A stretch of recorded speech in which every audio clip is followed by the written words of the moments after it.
하겠습니다. 사도행전 2장입니다. 사도행전 2장 42절로 47절. 신약성경 190페이지입니다. 사도행전 2장 42절로 47절까지 말씀. 우리 한 절씩 교독하고 마지막 절은 함께 읽도록 하겠습니다.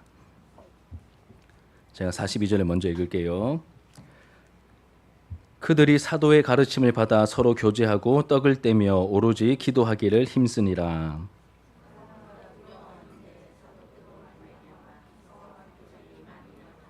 믿는 사람이 다 함께 있어 모든 물건을 서로 통용하고 날마다 마음을 같이하여 성전에 모이기를 힘쓰고 집에서 떡을 떼며 기쁨과 순전한 마음으로 음식을 먹고 하나님을 찬미하며 또 온 백성에게 칭송을 받으니 주께서 구원받는 사람을 날마다 더하게 하시니라. 아멘. 이제 오늘 이 본문의 말씀으로 그리스도인의 쉼에 대하여 네 번째 하나님의 말씀 시리즈 설교를 진행하도록 하겠습니다. 오늘은 구체적으로 이 받아들임에 대한 말씀을 함께 좀 생각해 보도록 하겠습니다. 여러분, 우리는 지금 공동체적으로 그리스도인의 쉼에 대한 말씀을 시리즈로 나누고 있습니다. 이 쉼, 안식이라는 주제가 사실은 이제 비인기 종목처럼 비인기 주제입니다. 그래서 이 부분에 대한 좋은 정보를 담아놓은 책들이 사실 많이 없습니다. 그래서 이제 마르바던이라고 하는 분의 이 안식이라는 책의 내용을 토대로 제가 말씀을 준비하고 있고 여러분들과 이렇게 한 주제씩 한 단락씩 나누고 있습니다. 제가 보니까 이렇게 당장 듣기에는 여러분 좀 어렵고 어색한 주제일 수 있습니다. 하지만 이제 나중에 이제 두고 이제 유익함으로 나타날 것입니다. 제가 이제 나름 그래도 20년 넘게 이렇게 설교한 설교자로서 제가 감히 말씀드리기를 이제 어렵고 불편해도 우리에게 꼭 필요한 주제를 다루는 이러한 설교, 당장 듣기에는 좀 이렇게 마치 보약을 먹는 것처럼 한약을 먹는 것처럼 좀 어려움이 있지만 두고 우리에게 이렇게 쌓여 있어서 정말 기억도 오래 날 거고 실제적으로 내 삶의 변화를 나타내는 말씀으로 이렇게 생각이 나오고 또 도움이 될 겁니다. 그렇게 좀 기대하는 마음으로 들으셨으면 좋겠습니다. 오늘은 안식을 맛보고 누리는 구체적인 방법인 이 받아들임에 대해서 살펴보려고 합니다. 이제 분량이 만만치 않기 때문에 이전 내용 잠깐만 간단하게만 이렇게 복습을 좀 하고 넘어가겠습니다. 안식을 누리기 위한 첫 번째 단계 무엇이었죠? 멈춤이었습니다. 혹은 그침이라고 했죠. 멈춤입니다. 무엇을 멈춰야 됩니까? 일과 생산과 소유와 하나님 노릇하기와 염려와 세상 문화 순응하기를 우리가 멈춰야 합니다. 다시 말씀드립니다. 우리의 일을, 우리의 생산을, 소유하기를, 그리고 하나님 노릇하기를, 또 염려하는 것, 세상의 여러 가지 문화들을 우리가 좀 멈추고 멀리해야 합니다. 그래야 다음 단계인 쉼으로 우리가 넘어갈 수 있기 때문이죠. 멈추어야 쉴 수 있습니다. 달리는 동안에는 우리가 제대로 쉴 수 없습니다. 멈출 때 쉴 수 있고 안식일에 하나님 앞에 머물러 우리가 쉬려고 할 때 무엇을 경험하냐면 지난주 말씀드린 것처럼 이 엘리야 같은 경우 엘리야처럼 하나님의 안아주심과 하나님의 어루만져 주심을 우리 영혼이 경험하게 되는 것이죠. 멈추고 하나님 앞에서 쉬려고 할 때 하나님의 안아주심과 어루만져 주심을 우리가 경험하게 됩니다. 그 결과 우리 안에 쉼이 일어납니다. 영적인 쉼, 육체적인 쉼, 그리고 지적인 쉼, 정서적인 쉼을 우리가 누리게 되는 것이죠. 우리가 하나님의 터치, 하나님의 그 손길을 경험할 때 치유가 일어나고 살아나게 되고 회복됨을 경험하게 됩니다. 하나님과 홀로 독대하면서 우리 영혼이 누리는 깊은 안식이 있습니다. 뿐만 아니라 공동체 구성원이 서로 또 교제하면서 우리에게 찾아오는 정서적인 쉼도 있습니다.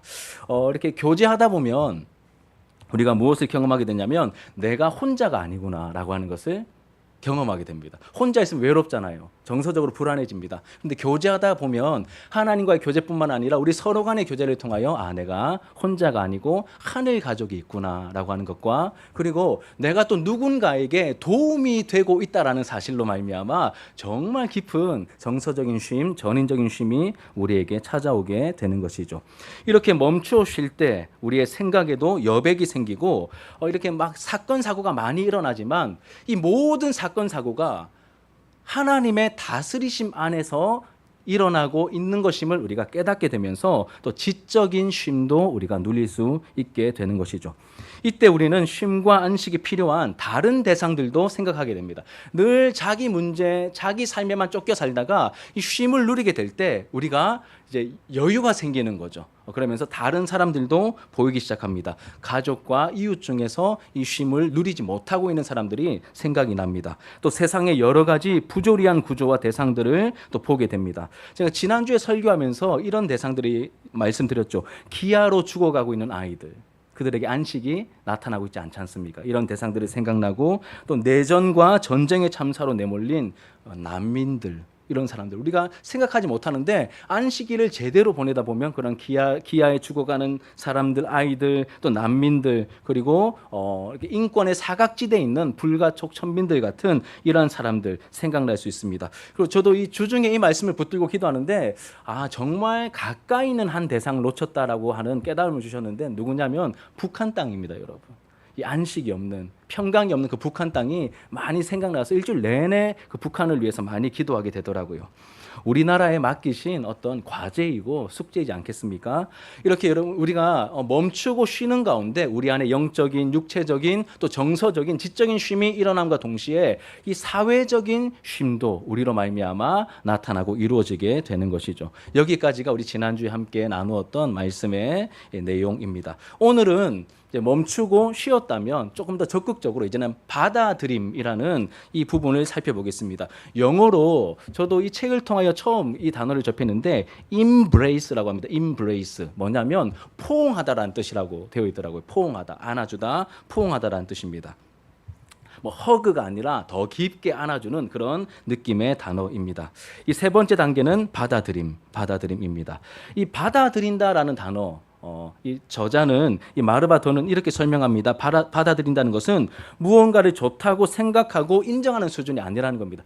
그거 내가 인정할게. 이 정도 수준이 받아들임이 아닙니다. 기쁨으로 수용하는 겁니다. 기쁨으로 수용하고 그리고 완전히 거기에 따라 그 말이 정말로 맞습니다. 나도 그 말씀대로 살아가겠습니다. 여기까지. 그리고 특별히 의도성과 끈기를 가지고 선택하며 따라가는 것이 받아들입니다. 그러니 여러분 그냥 굉장히 피상적이고 약한 수준의 단어가 아니라 굉장히 깊고 무게감 있는 단어가 이 받아들임이라는 단어라는 것을 우리가 알게 되죠. 그러면 우리가 무엇을 구체적으로 받아들여야 되는가? 우리가 하나씩 살펴보겠습니다. 첫 번째로 우리가 의도성을 받아들여야 됩니다. 의도성, 하나님의 의도, 그리고 어떤 의도를 가지고 행동할 것을 받아들여야 합니다.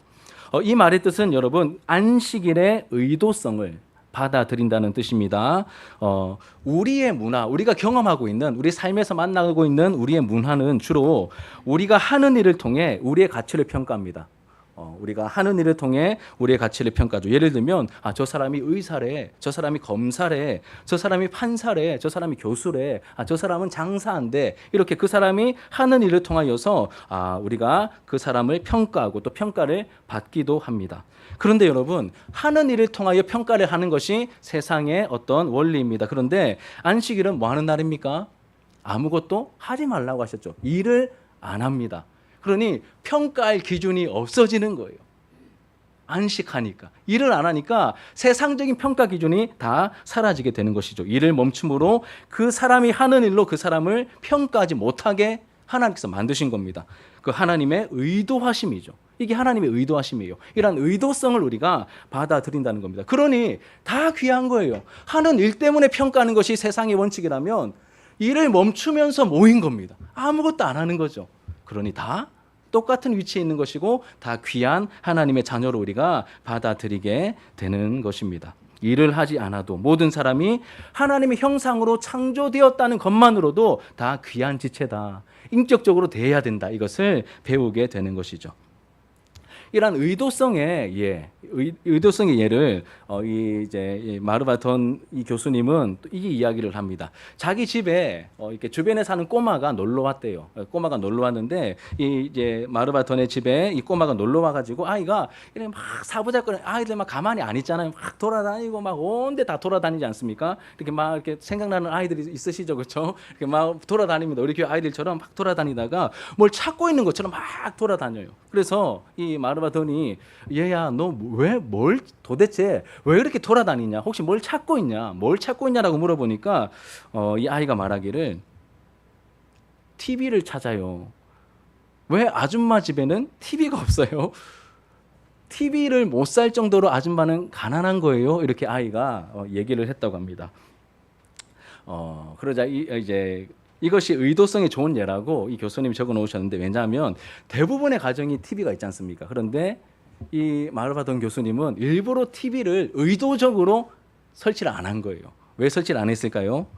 매일의 삶 속에서 주님과 더 깊이 교제하고 이 안식일을 더 구별되게 보내기 위해서 일부러 TV를 설치를 안 한 것. 이 의도성, 하나님을 향한 그 의도성이 우리가 받아들여야 할 첫 번째 받아들임의 내용이라는 것이죠. 세상은 우리가 하는 이 행동, 일에 대해서 왜 하는지 또 어떻게 해야 하는지 깊이 생각해 볼 여유를 주지 않습니다. 남들 다 하니까 학교 가고 남들 다 하니까 공부하고, 요즘 또 운동 열풍이잖아요. 막 운동 열풍입니다. 뭐 저도 적절한 운동을 하는데 왜 운동을 하는지 물어보면 그냥 친구 따라왔대요. 친구들 다 하니까 나도 운동을 한다.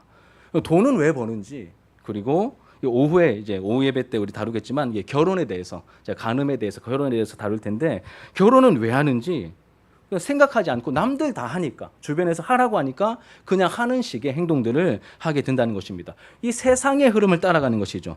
이렇듯 우리는 우리의 행동에 진지해져야 할 필요가 있습니다. 그 이유들을 생각해야 하는 것이고, 하나님의 백성들은 남들처럼 살지 않고 분명한 이유와 목적을 가지고 하나님의 의도가 무엇인지를 고민하면서 살아가야 한다는 것입니다.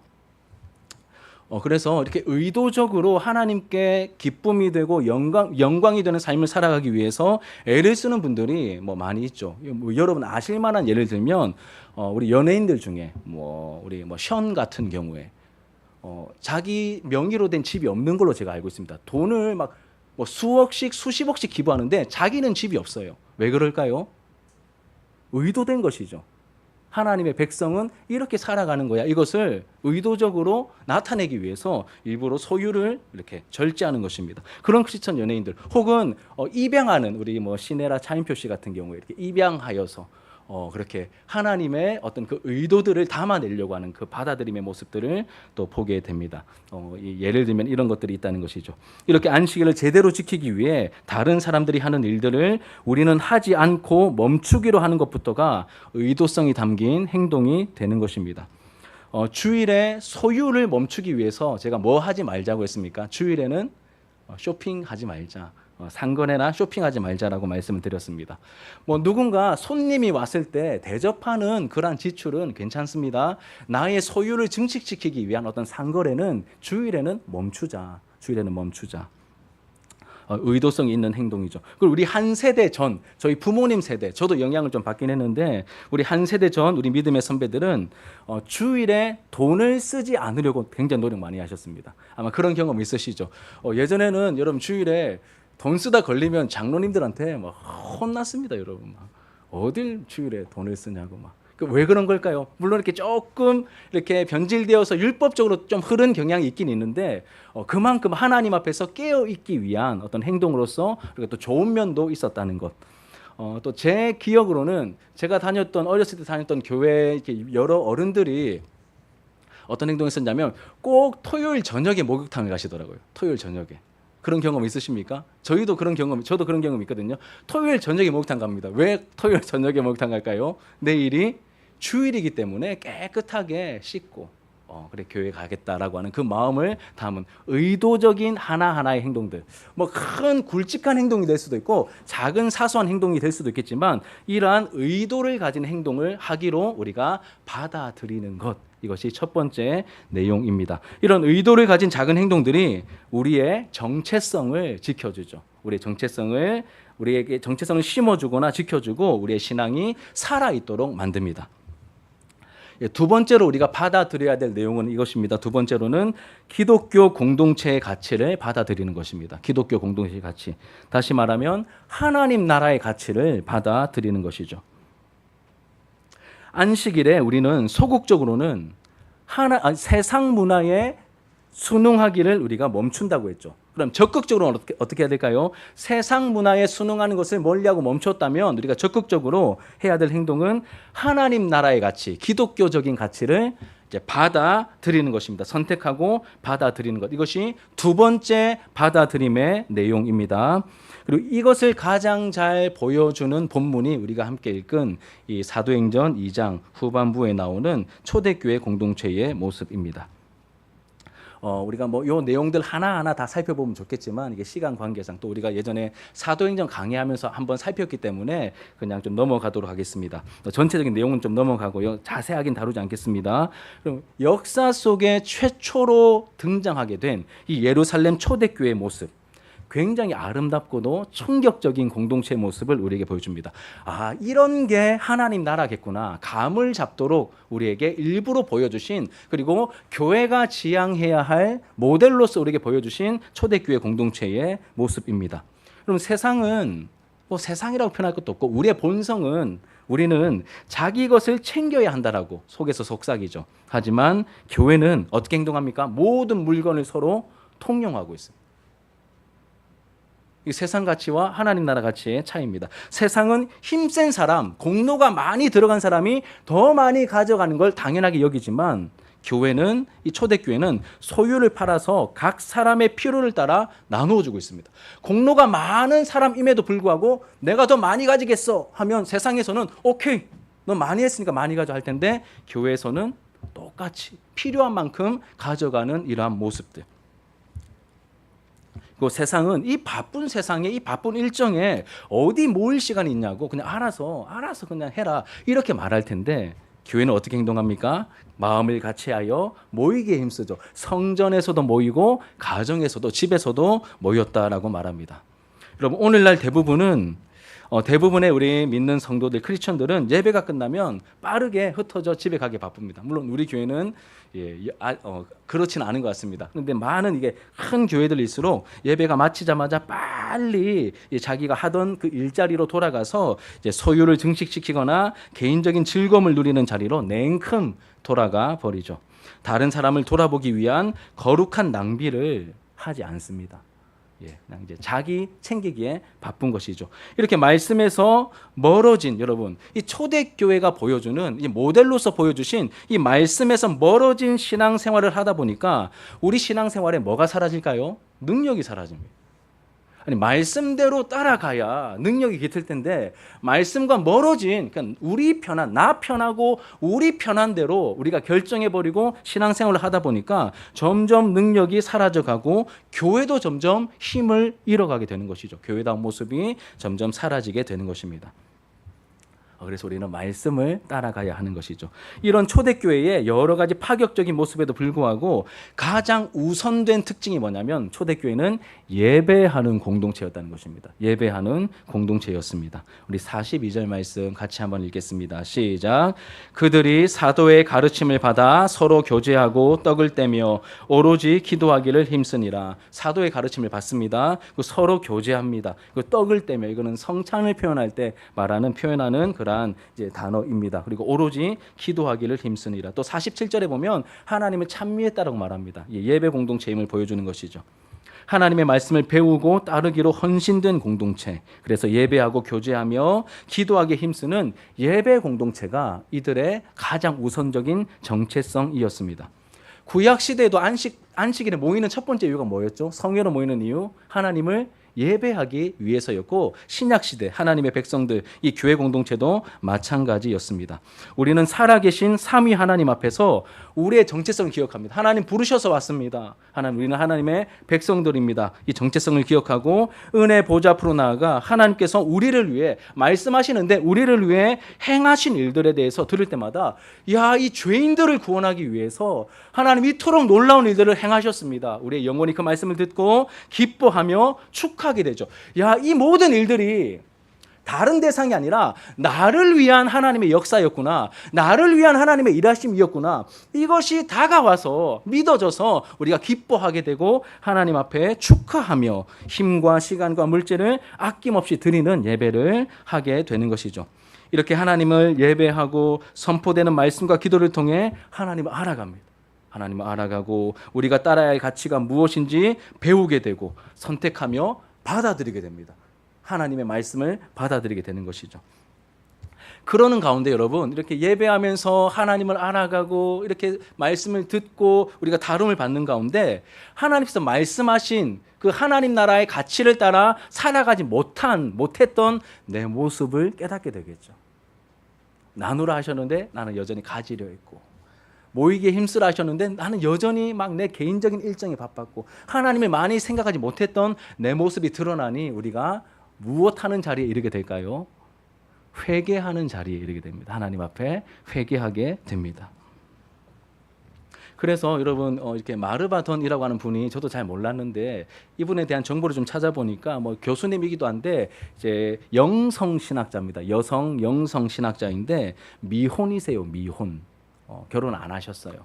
예, 뭐 독신으로 살고 계시고 또 몸에 어느 부분에 장애가 있는지 모르겠는데 책을 읽다 보면 아, 이분이 장애를 가지신 분이다라고 하는 것을 알게 됩니다. 여성 영성 신학자의 미혼이시고 또 영성 신학자면 거기다 장애까지 있는 분이면 여러분 이분 안에 어떤 폭력성이나 이런 게 있을까요? 근데 이분이 뭐라고 말씀하시면 여러분 제가 여러분 그 프린트물에 적어놨죠. 한번 보십시오. 예. 같이 한번 읽어볼까요? 시작. 내 삶에는 아직까지도 많은 폭력이 남아있다. 섬뜩하게도 나 자신이 아직도 다른 사람을 지적으로 때려눕히기를 원하며 나의 영이 아직도 협력적이기보다는 꽤 경쟁적일 때가 많다는 것을 발견한다. 이 안식일을 제대로 보내면서 폭력성이라고는 겉으로 봤을 때 1도 없어 보이는 분이 내 안에 지적으로 누군가를 때려눕히고 싶은 그런 본성을 안식일을 보내면서 하나님 나라 가치를 받아들이는 가운데 그렇지 못한 내 깊고 은밀한 내면을 보게 된다는 것. 이런 것까지도 회개하는 그런 모습들. 여러분 안식일에 하나님께서는 우리를 회개로 이끄시고 그분의 형상에 좀 더 온전히 들어맞게 하려고 특별한 일을 행하실 때가 많습니다. 지금도 그렇게 일하고 계시죠. 회개로 우리를 이끄십니다. 여러분 그래서 주일 지날 때마다 하나님의 은혜에 감격하게 되지만 또 한편으로는 나의 연약함을 놓고 하나님 앞에 깊이 회개하는 은혜도 함께 가야 하는 것이죠. 여러분 우리가 거부해야 할 세상 가치가 있습니다. 반대로 우리가 받아들여야 할 하나님 나라의 가치가 있습니다. 문란함을 선택하는 사회에서 우리는 의도적으로 성실함과 순결함을 받아들여야 합니다. 물질의 부유함을 선택하는 이 세상에서 우리는 의도적으로 가난한 사람과 나누기를 선택하고 받아들이셔야 합니다. 폭력을 정당화시키는 이 세상에서 우리는 평화의 가치를 내세우며 가능한 모든 곳에서 화해의 사람이 되려고 여러분 힘쓰셔야 합니다. 이를 위해 매일 하나님과 교제하기에 힘써야 하는 것을 넘어서서 이 안식일은 그냥 통으로 하나님을 위한 시간으로 들으셔야 됩니다. 제가 말씀드렸죠. 이렇게 교회 다 마치시고 오후에 가서 남아있는 집안일 하시지 말라고. 그렇다고 여러분 한다고 정죄해서는 안 됩니다. 그건 더 나쁜 거예요. 근데 우리가 웬만해서는 정해진 시간 안에 온전히 하나님께 이 모든 시간을 드리면서 하나님께서 원하시는 방법대로 이 안식일을 보내길 원합니다. 하나씩 하나씩 배워가는 거죠. 예, 저도 지금 나름 애는 쓰고 있는데 잘 안 돼요. 잘 안 됩니다. 하나씩 하나씩. 그래서 제가 이렇게 저도 나름 시도하는 것을 하나씩 모으고 있습니다. 그래서 이런 꿀팁들은 좀 나눠야 되겠다. 적절한 타이밍이 되면 여러분들과 함께 또 나누도록 하겠습니다. 이것이 두 번째 내용입니다. 하나님 나라의 가치를 받아들여야 됩니다. 세 번째로는 공간 대신에 시간을 받아들여야 합니다. 세 번째로는 공간 대신에 시간을 받아들여야 합니다. 그럼 우리 주변에는 수많은 변화가 엄청난 속도로 일어나고 있습니다. 굉장히 빠른 속도로 변화가 일어나죠. 이렇게 급변하는 세상에서 뭐가 중요한지 우리가 생각하지 않고 놓치고 살아갈 때가 많습니다. 저만 그렇습니까? 여러분들 괜찮으세요? 굉장히 빠르게 발전하는 이 세상 속에서 우리가 중요한 것을 놓치며 늘 쫓기듯 살아가는 경우가 생기게 되죠. 그래서 우리는 쫓기며 살지 않도록 일과 소망의 우선순위를 정하는 법을 이 안식일 준수를 통해서 배우게 됩니다. 뭐가 중요한지만 들어보셨죠? 무엇이 중요한지, 뭐가 정말로 중요한지를 우리가 이 안식일 지키기를 통하여서 생각하게 된다는 것이죠. 우리가 주로 하는 말, 너무 바빠서 못했어요. 매번 시간이 모자르다는 핑계를 대며 살 것이 아니라 내가 사는 날들의 이 시간의 질을 바르게 평가하기 위한 어떤 객관적인 관점이 필요합니다, 여러분. 내가 시간을 어떻게 보내는지, 내가 어떤 삶을 살아가고 있는지 객관적으로 우리가 깊이 생각하면서 나는 바르게 살아가고 있는가, 시간을 이렇게 써도 되는 것인가, 객관적인 관점을 우리가 길러야 된다는 것이죠. 이 객관적인 관점의 또 다른 표현은 성경적인 관점이라고도 해도 되겠습니다. 성경적인 관점을 길러야 됩니다. 이를 위해서 시간을 나의 유익을 위해 무언가를 획득하고 쟁취하려고 사용하기를 멈추셔야 됩니다. 이 객관적인 관점, 이 시간을 내가 제대로 사용하고 있는가라고 하는 이 부분에 대해서 객관적인 성경적인 관점을 가지시려면 나를 위해서 늘 사용했던 이 시간을 똑같이 안식일에도 나를 위해서 사용하는 것이 아니라 하나님께서 원하시는 대로 시간을 사용하기로 다짐하고 그 패턴을 받아들일 때 여러분, 다른 사람들과 함께하는 시간 속에서 우리가 무언가를 배우게 됩니다. 이전에 보이지 않았던 영역들이, 보이지 않았던 관점들이 생기게 된다는 것이죠. 사람들은 공간과 건물의 시선과 마음을 빼앗기지만 하나님은 사람을 귀하게 보고 귀하게 여기십니다. 그러니 시간을 받아들인다는 것은 또 다른 말로 표현하면 공간이 아닌 사람을 품고 받아들인다는 말과 다르지 않더라고요.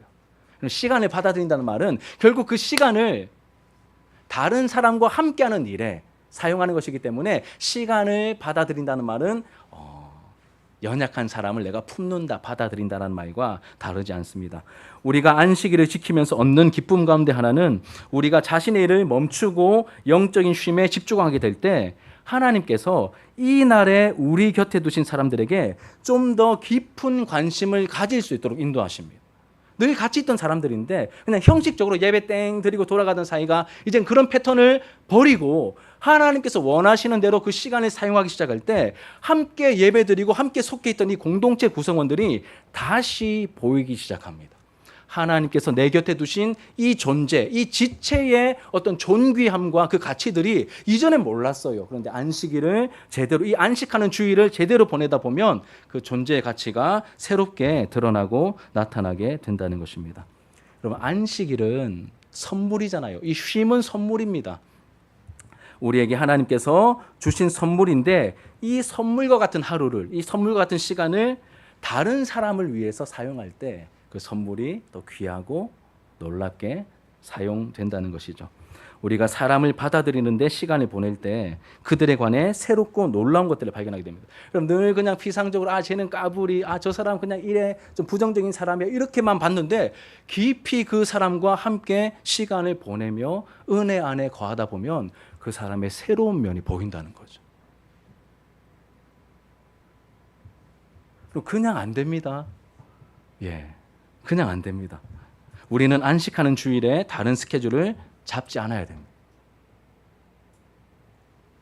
언제나 다른 사람들과 좀 더 온전한 즐거움을 나누기 위해서 그 시간을 확보하고 여러분, 그냥 어울리고 재미있는 사람들이 있잖아요. 이런 사람들 만나면 얼마나 재미있습니까? 내 돈 써도 안 아깝잖아요. 시간뿐만 아니라 내 돈을 써도 안 아까운 사람들, 이런 분들 만나셔도 되긴 되는데 하나님께서 더 원하시는 바는 그렇게 안 보이는 대상들을 찾아가서 그들과 함께 시간을 보낼 때 불편할 수 있고 답답할 수 있고 마음 상할 수도 있고 좀 힘들 수 있지만 그런 사람들과 시간을 보낼 때 하나님께서 그 시간 가운데 이제 일하신다는 것이죠. 섬김이 필요한 사람들을 만나는데 시간을 사용하고 우리가 뿌려야 합니다.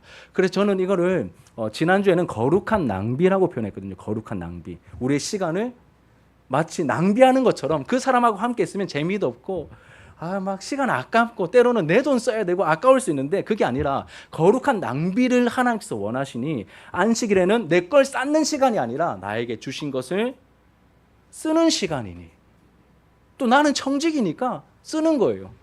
낭비하듯이 쓰는 겁니다. 여러분, 우리 젊은 분들, 우리 이렇게 막 이렇게 우리 힙합하는 가수들 나와가지고 막 목걸이 이런 거 차고 막 와가지고 막 이렇게 할 때 그 사람들 뭐 하다고 말합니까? 막 플렉스 한다 말하죠. 플렉스. 야 플렉스 뭐 돈 이렇게 막 쏘고 이렇게 돈 따발라면 총 쏘고 막 플렉스라고 얘기하는데 영적인 플렉스를 하셔야 됩니다. 거룩한 낭비를 우리가 하실 수 있어야 됩니다. 그래야 사람을 얻습니다. 제가 오래전에 칼럼에서 봤던 이야기인데 옛날 배경으로 하고 있습니다. 이렇게 지게꾼들이 예전에는 물을 또 길어다가 팔았다고 하더라고요. 여러분도 그 세대는 아니시니까 아무도 그 세대는 없으시니까 물을 이렇게 지게에 이어서 이렇게 팔았던 이 지게꾼 물장수가 있었습니다. 이렇게 지게에 물 2통을 담아가지고 늘 이제 팔았던 물장수가 있었는데 그 중에 이렇게 2통을 해야 균형이 맞잖아요. 근데 통 하나에 한쪽 통에 금이 좀 가 있었나 봐요. 그 나무 통에 금이 좀 가 있어가지고 물을 떠가지고 가는데 한쪽은 멀쩡하지만 다른 한쪽은 어떻게 되어서 금이 가 있으니까 물이 쫄쫄쫄 샜다고 합니다. 이렇게 새가지고 늘 가다 보면 물이 이렇게 막 가득 안 차 있고 한 3분의 2 정도 남아 있고 막 그랬대요. 그래서 이 통이 주인한테 너무 미안했던 거예요. 주인님 너무 죄송해요. 나는 이렇게 좀 뭔가 좀 나사나 빠져가지고 금이 가 있어서 늘 이렇게 주인님을 힘들게 돈벌이가 안 되고 오히려 낭비하게 만드네요. 주인님 죄송합니다. 저를 버리시고 다른 새 통 사다가 더 이렇게 주인님 잘 되셨으면 좋겠습니다. 이 통이 이제 그렇게 주인에게 얘기를 했다고 합니다. 그러자 주인이 뭐라고 말했냐면 얘야 나는 너를 버리지 않을 거야. 너에게 금이 가 있는데 우리가 함께 다녔던 자리를 한번 보렴. 그러니까 여러분 이 지게꾼이 이제 물장수가 쭉 지나다니면서 물이 샜던 그 자리마다 풀이 나고 꽃이 핀 거예요. 생명이 싹이 튼 거죠. 얘야 한번 보렴. 네가 그렇게 새서 마음 아프다고 하지만 그 너의 그 새는 그 낭비하는 듯한 그 새는 그 모습을 통하여 이렇게 생명이 싹트고 많은 열매들이 아름다움이 맺히게 되지 않았냐. 이렇게 그 칼럼의 내용이 설교를 준비하는 가운데 이거 본 지 한 15년 된 것 같은데 생각이 났습니다. 세상에서는 낭비는 실속 없는 행동일 뿐이지만 하나님 나라에서는 아름다움으로 드러나게 됩니다. 이게 낭비의 역설입니다. 낭비의 역설인 것이죠. 자, 네 번째입니다. 네 번째는 요구하기 대신에 이 주기를 받아들이는 것입니다. 주기, 기브, 이 주기를 받아들이는 것입니다. 탐욕스러운 세상입니다. 여러분 다 아시죠? 그리고 모든 것을 상업화시킵니다. 모든 것을 돈벌이 수단으로 만들어버리는 이 세상의 가치와 이 세상의 흐름입니다. 그래서 심지어 여러분 예수님께서 탄생하신 이 성탄절조차도 어떻게 되어 있습니까? 온갖 상업화와 돈벌이 수단으로 다 치장되어 있습니다. 여러분 성탄절이 그렇다면 다른 날들은 뭐 말할 것도 없겠죠. 이 세상은 탐욕스럽고 모든 것을 돈벌이화 시켜버립니다. 그래서 우리는 멈추셔야 됩니다. 그리고 받아들이셔야 됩니다. 안식일에 쌓기보다는 나누어 주기를, 그리고 자신의 필요를 요구하기보다는 다른 사람들의 필요를 돌아보고 많은 사람들의 즐거움을 위해서 개인적인 즐거움을 참고 유보하고 나누어 주기를 우리는 받아들여야 한다는 것이죠. 우리의 정체성 여러분 나그네일 뿐만 아니라 청지기임을 기억하셔야 됩니다. 그러니 소유를 멈추는 단계에서 우리가 그칠 것이 아니라 그 이후에 우리가 또 나아가야 될 단계는 하나님의 뜻을 따라 후하게 베풀겠다라고 하는 이 마음을 가지기로 우리가 받아들이셔야 됩니다. 주려는 베푸는 적극적인 단계로 우리가 나아가야 한다는 것이죠. 우리가 이렇게 많이 베풀 때 사도 바울이 말하기를 많이 심는 자는 많이 거둘 것이라고 말했습니다. 그리고 즐겁게 섬기는 자들은 하나님께서 사랑하신다라고 말합니다. 다시 말씀드릴게요. 바울이 말하기를 많이 심는 자는 많이 거둘 것이다라고 말했습니다. 그래서 여러분 많이 심으시면 많이 거둘 겁니다. 근데 이렇게만 접근하시면 안 돼요. 영적으로 우리가 좀 연약하기 때문에 약간 놀부심보로 변질될 수 있습니다. 나 많이 걷기 위해서 많이 뿌릴 거야. 이렇게 또 변질될 수 있기 때문에 우리가 어떻게 접근하셔야 되냐면 여러분 하나님께서 이미 우리에게 주신 은혜와 복이 풍성합니다. 구원의 복, 하늘의 모든 신령한 복을 우리에게 허락해 주셨죠. 그래서 이미 받은 풍성한 복을 우리가 나누는 것입니다. 많이 받기 위해서 나눌 수도 있는데 이것은 변질될 우려가 있습니다. 그래서 좀 더 깊이 있게 말씀드리면 이미 하나님께서 나에게 주신 그 놀라운 구원의 복, 그리고 하늘의 모든 신령한 복을 이미 받았기 때문에 나에게 주신 것을 적극적으로 찾아서 이웃들과 나누고 베풀게 되는 것이죠.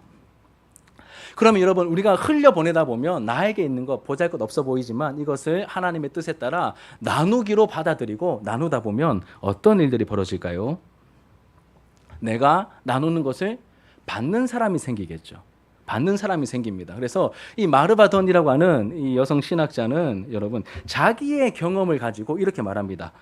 나의 흘려보냄으로 공급받는 사람들의 믿음이 자라고 깊어지는 것을 자기가 많이 보았다고 말합니다. 그러니까 자기의 경험을 얘기해요. 그럼 우리가 흘려보낼 때 흘려보내는 우리에게도 주는 것이 복되다고 하셨으니까 주면서 우리가 누리는 기쁨과 어떤 만족과 영적인 성장이 있습니다. 근데 그것뿐만 아니라 제가 만약에 앞에 있는 소은이에게 뭔가를 이렇게 큰맘 먹고 하나님 감동을 주셔서 뭔가를 탁 주었어요. 그러면 제 마음에도 저의 영적인 성장도 있지만 소은이도 그걸 받으면서 믿음이 엄청 자랍니다. 그런 얘기를 하고 있습니다. 제 경험을 말씀드리면 제가 뭐 여러 번 말씀드린 적이 있지만 제가 신학교 다닐 때 정말 가난했거든요. 정말 막 그 시대에 그렇게 어렵게 신학교 다닌 사람이 거의 이제 손꼽을 정도로 없었는데 저는 굉장히 이렇게 좀 뭐가 많이 없었습니다. 차비도 없었고 학비도 없었고 막 여러 가지로 뭐 부모님이 뭐 미자립 개척교회를 하시니까 뭐 돈 나올 구석도 없고 제가 뭐 직접 일하는 것도 아니고 또 제가 일했던 사역했던 교회는 또 빚이 많아가지고 제가 사례를 오랫동안 못 받았다 이런 얘기 제가 종종 드렸잖아요. 그런데 기도하는 가운데 하나님께서 신학교를 보내셨으니까 여러분 채워주시더라고요. 때가 되면 차비를 주시고 때가 되면 물론 이렇게 뭐 은행에 대출 받아가지고 학비를 낸 적도 여러 번 있습니다. 그런데 뭐 희한하게 하나님의 방법으로 이렇게 뭐 제 주변에 있는 친구들 통해서 아니면 뭐 아는 분들을 통해서 이 모양 저 모양으로 저를 공급해 주시는, 저를 돌보아 주시는 놀라운 공급하심을 때마다 경험하게 되었습니다. 그래서 기도할 때마다 기도를 들으시고 채워주시는 그 하나님의 놀랍도록 선한 어떤 인도하심과 채워주심과 공급하심을 직접 경험했어요. 학교 다니는 내내 돈도 없는데 뭐 책 살 거 다 사고 공부할 과정 다 마치고 그렇게 받으면서 준 건 거의 없습니다. 줄게 있어야 주죠. 거의 받으면서 이 과정들을 다 마치면서 여러분 막 받기만 해서 미안하다 죄송하다 물론 이렇게 좀 죄송한 마음 느끼긴 있었지만 받으면서 제 믿음이 엄청 자랐습니다. 기도하면 하나님이 채워주신다. 하나님 살아계신다. 하나님께서 누군가를 보내셨다면 하나님께서 책임지시고 돌보시고 공급하신다. 이제 이 부분에 대한 믿음이 엄청 생기더라고요.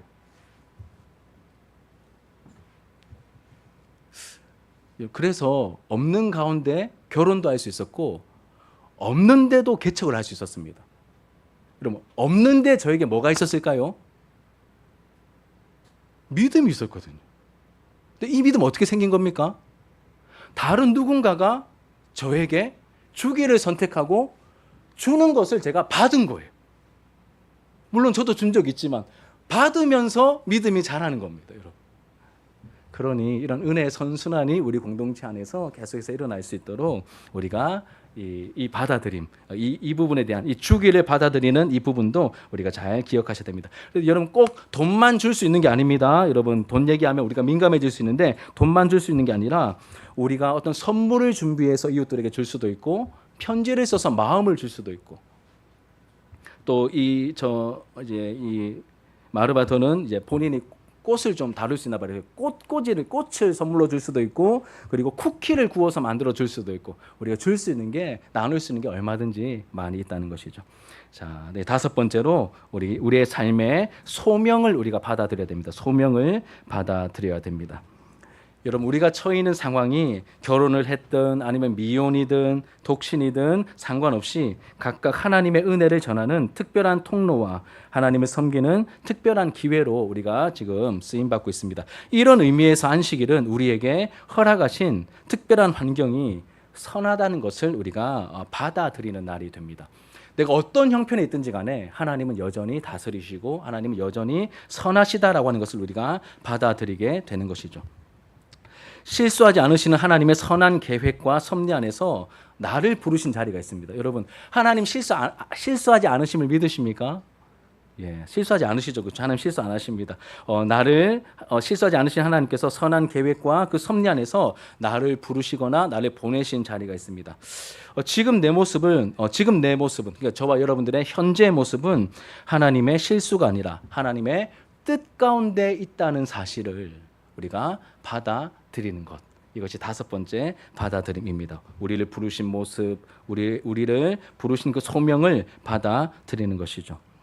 그리고 진정으로 안식일을 제대로 지키기 시작할 때 뭘 또 발견하게 되냐면 하나님의 부르심을 인정하지 못하고 현재 처해 있는 이 형편 때문에 불평하는 나 자신의 모습을 발견하게 됩니다. 나는 왜 하나님 이거 안 주세요? 하나님 왜 저는 이렇습니까? 이런 식으로 뭔가 불평하는 나 자신의 모습을 발견하게 되고 불평하는 자신의 모습을 발견하게 되니 또 뭐 하게 될까요? 돌이켜야 되겠죠. 또 회개하는 자리에 이르게 됩니다. 죄성을 가진 우리는 마음만 먹으면 불평거리를 얼마든지 찾아낼 수 있고 짜증과 불평거리에 사로잡히게 됩니다. 하지만 이 안식일은 우리에게 하나님의 선하심을 일깨워주며 나에게 주신 은사와 자원과 소명에 따라 하나님을 섬기는 일에 더 충성해야 되겠다는 마음을 가지도록 만들어줍니다. 이렇듯 우리는 안식일을 보내면서 하나님께 대한 감사의 마음을 하나님의 뜻을 헤아리게 되는 받아들이는 마음을 가지게 됩니다. 여러분 시편 92편을 나중에 찾아보시면 표제가 뭐라고 붙어있냐면 안식일의 찬송시라고 되어 있습니다. 안식일의 찬송시. 특별히 안식일에 불렀던 시편이 시편 92편인데 이 부분을 가지고 어떻게 설명하고 있냐면 무지한 사람들은 하나님의 행하심을 알지 못한다라고 되어 있습니다. 그러니까 영적으로 무지한 사람들은 하나님의 행하심을 알지 못합니다. 그러나 하나님의 백성들은 자신의 삶이 하나님의 큰 그림 중에 한 일부분을 이루고 있으며 하나님의 일하심의 그 스케일은 너무 크고 그 지혜는 무궁하고 심오하다는 것을 알게 된다는 것이죠. 알고 있기도 하고 알게 된다라고 말합니다. 그래서 안식일에 이 안식하는 주일에 하나님의 성품을 묵상할 때 그분의 목적에 대한 새로운 열심이 생깁니다. 우리를 부르신 이 부르심이 나는 왜 이 부르심이 이 모양이야? 처음에 이렇게 시작할 수 있는데 계속해서 이 소명을 받아들이다 보면 하나님의 큰 그림이 보이는 거예요. 그러면서 이 하나님의 부르심을 우리가 깨닫게 되고 그 부르심을 이해하게 되고 하나님의 목적에 대한 새로운 열심이 생기며 좀 더 그 소명에 충실하고 싶은 거룩한 열정과 거룩한 흥분이 일어나게 된다라고 말합니다. 저도 아직 요 정도까지는 경험한 바가 없어서 제가 여러분 좀 이렇게 원고를 보고 읽는 부분은 저도 아직 좀 경험과 이해가 좀 일천해서 좀 읽는 부분이 있으니까 이런 양해를 좀 부탁을 드립니다. 이 겨자씨 모략이라는 책을 쓴 톰 사인이라고 하는 분이 계십니다. 이분은 이렇게 말씀하셨다고 해요. 제가 적어놨죠. 같이 한번 읽어볼까요? 톰 사인이 쓴 이 부분을 같이 좀 여러분 읽어보도록 하겠습니다. 시작. 우리가 자신의 삶에서 하나님의 뜻을 찾는 것은 잘못된 접근이다. 오히려 우리는 하나님이 세상에서 무엇을 하고 계시는지를 보고 그분이 행하시는 일의 한 부분이 되어야 됩니다. 우리는 주로 왜 내 삶에서 하나님의 뜻이 무엇인가 찾지 않습니까? 근데 이게 바른 접근이 아니라는 거예요. 내 삶에서 하나님의 뜻이 무엇인가를 찾는 게 아니라 하나님께서 지금 무엇을 하고 계시는가를 보셔야 돼요.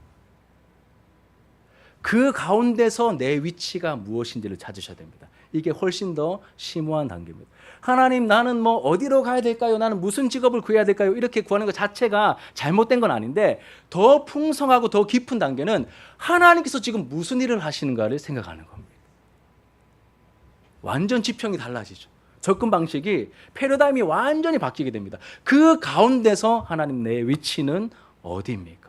그러니까 내 중심에서 하나님을 갖다 쓰는 게 아니라 하나님의 일하심 속에 내 위치를 찾아가는 거예요. 이게 안식일을 제대로 지키다 보면 우리에게 이루어지는 일이라는 것이죠. 그래 한 예로 여러분 그 밑에 있는 바로 밑에 있는 내용 요것도 같이 한번 읽겠습니다. 평강의 왕이신 시작. 평강의 왕이신 예수님을 생각할 때면 평화의 사람이 되고 싶은 마음이 간절해진다.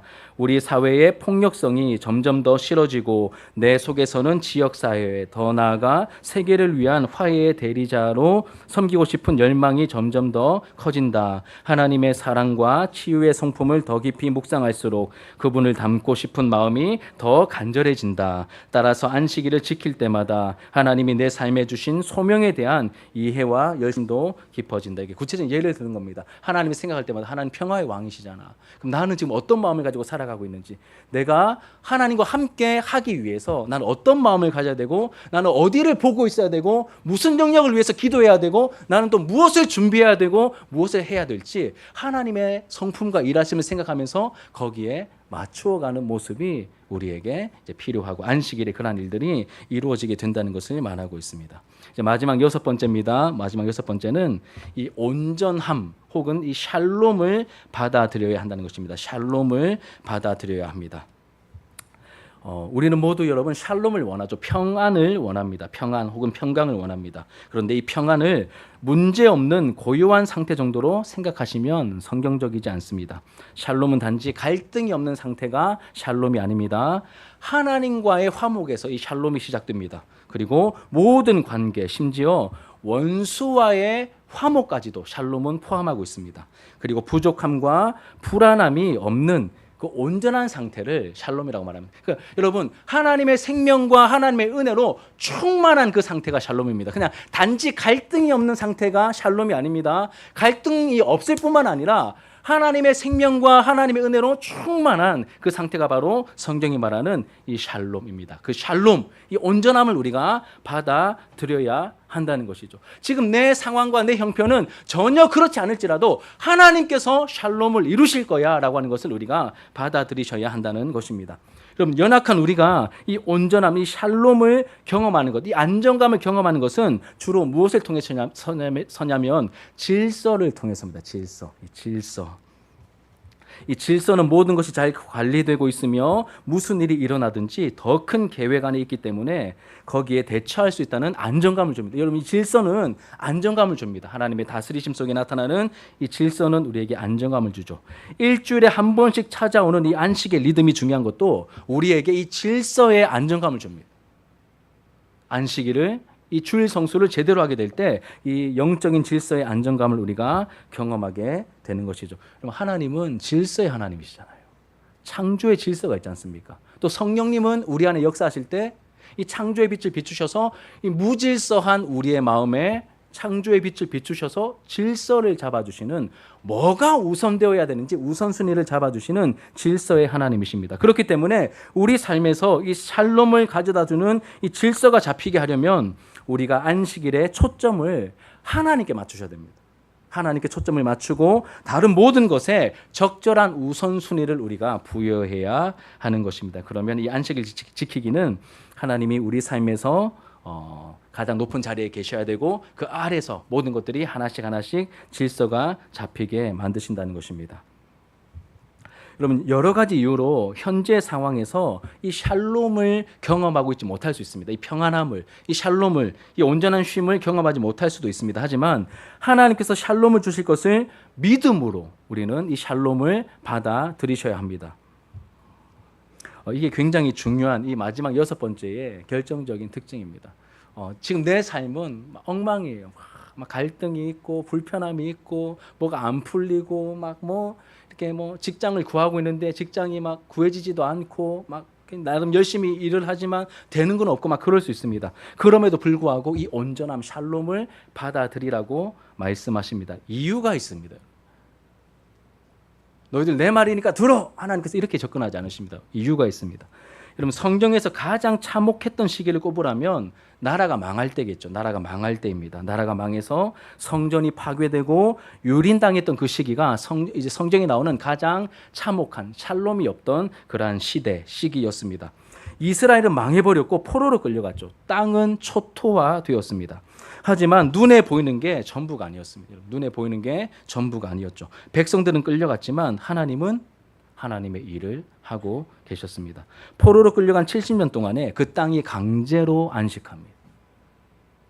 포로로 끌려간 70년 동안에 안식년을 한 번도 지킨 적이 없는데 억지로 끌려가는 동안에 그 땅이 강제로 안식합니다. 역대하 36장 21절 같이 읽겠습니다. 시작. 이에 토지가 황폐하여 땅이 안식년을 누림같이 안식하여 70년을 지냈으니 여호와께서 예레미야의 입으로 하신 말씀이 이루어졌더라. 제가 다시 한번 읽어드릴게요. 이에 토지가 황폐하여, 나라가 망하고 끌려갔습니다. 토지가 황폐하여 땅이 안식년을 누림같이 안식하여. 사람들이 막 복작복작거리면서 자기 머리 굴리고 막 애를 쓸 때는 안식이 없었습니다. 오히려 완전 망해버려서 이들이 포로로 끌려가자 그 땅에 뭐가 임합니까? 안식이 임합니다. 안식이 누림같이 안식하여 70년을 지냈으니 여호와께서 예레미야 입으로 하신 말씀이 이루어졌더라. 그리고 이 기사가 나중에 다음 구절로 가면 회복의 기사로 이어집니다. 포로 귀환에 대한 기대감을 주는 기사로 이어집니다. 여러분, 안식은 누가 주시는 것입니까? 하나님이 주신 선물이라고 함께 많이 강조했었죠. 하나님 주신 선물이며 하나님이 계신 곳에 뭐가 있을까요? 안식은 하나님이 주시기 때문에 하나님이 계신 곳에 안식이 있습니다. 말씀 보십시오. 땅이 황폐하여 망했습니다. 그런데 이 땅이 안식을 누리고 있습니다. 무슨 말입니까? 하나님 어디 계십니까? 여전히 그 땅에 계십니다. 그 땅이 안식하고 있습니다. 그렇기 때문에 남유다가 망해서 그 땅이 70년 동안 안식했다는 것은 단지 사람들이 포로로 끌려가서 땅이 놀고 쉬었다는 뜻이 아니라 하나님의 백성이 없을 때 하나님은 여전히 그곳에 계셨고 그 땅을 회복시키고 계셨음을 말씀하고 있는 것이죠. 백성들이 돌아오게 할 준비를 그들은 할 엄두도 못 내고 있었지만 하나님께서 그 일을 계속 하고 계셨던 겁니다. 이것이 믿음의 역설이죠. 나라가 망하는 가장 비참하고 암울한 순간, 곧 하나님이 곁에 안 계시는 것처럼 느껴지는 그 순간에도 하나님은 거기에 계셨고 하나님은 하셔야 될 일을 신실하게 하고 계셨습니다. 사랑하는 여러분, 혹시 여러분 어떤 시간과 어떤 시절들을 보내고 계십니까? 개인적으로 내 기도가 상달되지 않는 것 같고 내 삶이 여러 가지로 꼬여가기만 하는 것처럼 보이고 있는 그 상황에서도 하나님의 신실하심과 인도하심이 의심될 수 있겠죠. 그런데 그러한 상황에서라도 하나님은 지금 우리와 함께 하시며 하나님의 일을 하고 계시며 우리에게 평안을 주실 것이다. 그 일을 내가 이미 하고 있다라고 우리에게 말씀하고 계십니다. 가장 힘들고 암울한 순간에도 하나님은 함께 하실 뿐만 아니라 오히려 평소보다 더 놀랍게 강력하게 일하고 계신다는 그런 말씀을 우리에게 하고 계십니다. 이게 성경이 보여주는 하나님입니다. 오순절에 성령이 임하시지 않습니까? 여러분, 이들이 기도를 많이 하고 영적인 엘리트들이기 때문에 성령이 임한 게 아닙니다. 예수님께서 승천하고 가셨고 이들은 완전 실패자로 남아 있었습니다. 하나님께서 약속대로 성령이 없으면 안 되기 때문에 직접 오셔서 그 120명의 문도들, 이 120명 제자들을 성령께서 직접 일으켜 세워주셔서 하나님 나라에 펼쳐 가신 겁니다. 우리의 어떠함과 상관없이 하나님께서 약속대로 말씀대로 샬롬을, 이 온전함을 이루실 것이다 라고 하는 것을 우리가 받아들이셔야 우리의 삶에 주저하지 않고 우리가 이 주일에 힘든 일이 있지만 너무나 급박한 일이 있지만 그럼에도 불구하고 이 자리에 모였을 때 내가 그 자리에 있지 못하지만 하나님께서 그 자리를 채워주고 계신다라고 하는 이 믿음을 가지고 하나님의 일하심을 우리가 함께 보게 될 수 있는 것이죠. 말씀을 정리하겠습니다. 사랑하는 여러분, 우리는 안식일을 지키되 세상의 가치를 거부하고 하나님 나라 가치를 받아들이시면서 이 안식일을 보내셔야 됩니다. 무엇을 받아들여야 됩니까? 하나님의 의도성을, 또 하나님 나라의 가치를, 그리고 공간보다는 시간을, 그리고 요구하기보다는 우리가 또 주기를, 또 삶의 자리에서 발견한 또 소명도 하나님의 실수가 아니라 하나님의 분명한 부르심임을 제가 받아들입니다. 우리가 이 부르심도 받아들이고, 또 이 마지막 부분에는 하나님의 큰 그림 안에서 하나님 여전히 신실하게 그 하나님의 역사를 이루어가고 계신다는 그 샬롬을 또 받아들일 때 여러분 우리 안에 놀라운 어떤 변화와 또 우리의 새로워짐과 하나님의 역사들이 나타나게 될 것입니다. 요 마지막 이런 멘트는 제 이 말이 부족할 수 있는데 칼럼에 보면 여러분 이 받아들임의 영역들과 그리고 받아들일 때 나타나게 되는 우리의 영이 새로워지고 우리의 관계가 새로워지고 우리의 삶의 영역 속에서 나타나는 그런 표현들이 잘 묘사되어 있습니다. 여러분, 이러한 은혜들이 이 안식의 은혜들이 저와 여러분들의 이 안식일 가운데 그리고 우리의 삶 가운데 풍성하고 충만하게 나타나고 경험되기를 주님의 이름으로 축복합니다. 우리 함께 말씀을 기억하시면서 우리 함께 찬양합시다. 우리 아까 불렀던 찬양이죠. 평안을 너에게 주노라 라고 하는 이 축복성을 먼저 좀 부르시고 또 오늘 이곳에 계신 성령님 함께 부르겠습니다.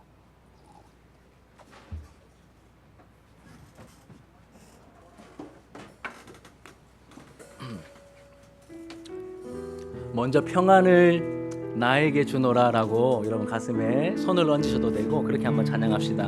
하나님의 평안을 받읍시다. 평안을 나에게 주노라. 하나님이 허락하신 평안을 받으십시다. 세상이 줄 수 없는 세상이 알 수도 없는 평안, 주님의 평안, 주의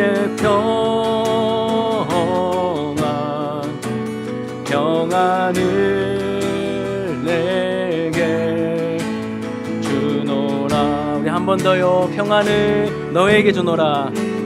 평안을 너에게 주노라.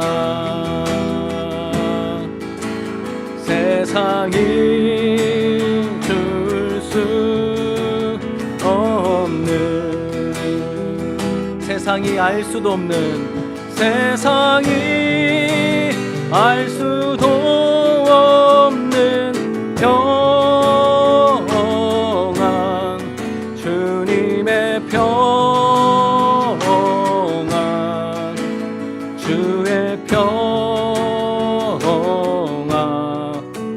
평안을 내게 주노라. 아멘. 우리 오늘 이곳에 계신 성령님 함께 부를 텐데, 하나님 우리에게 주신 말씀을 통하여 주여 우리가 이 말씀을 받아들입니다. 우리 안에서 깊이 역사하시고 우리를 새롭게 하나님 창조하신 모습대로 변화시켜 주시옵소서. 우리 함께 고백하며 찬양합시다.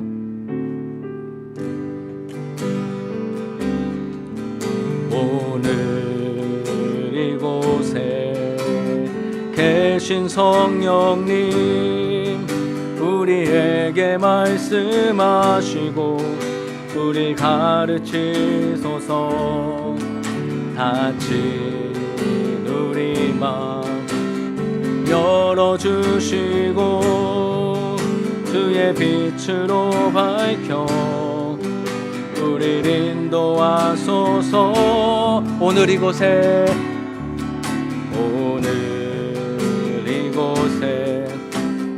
계신 성령님, 우리에게 말씀하시고 우리 가르치소서. 닫힌 우리 마음 열어주시고 주의 빛으로 밝혀 우리를 인도하소서. 주님보다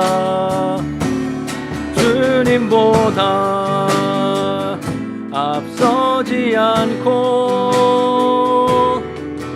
겸손하게 주님의 말씀 기다리리. 주님 손에 우릴 드립니다. 사랑으로 인도하소서. 주님보다 앞서지 않고 앞서지 않고 겸손하게 주님의 말씀 기다리리. 주님 손에 우릴 드립니다. 사랑 창조하신 모습, 창조하신 모습 떠난 우리를 예수님 닮게 빚으소서. 창조하신 모습 떠난 우리를 예수님 닮게 빚으소서. 주님보다 앞서지 않고, 주님보다 앞서지 않고 겸손하게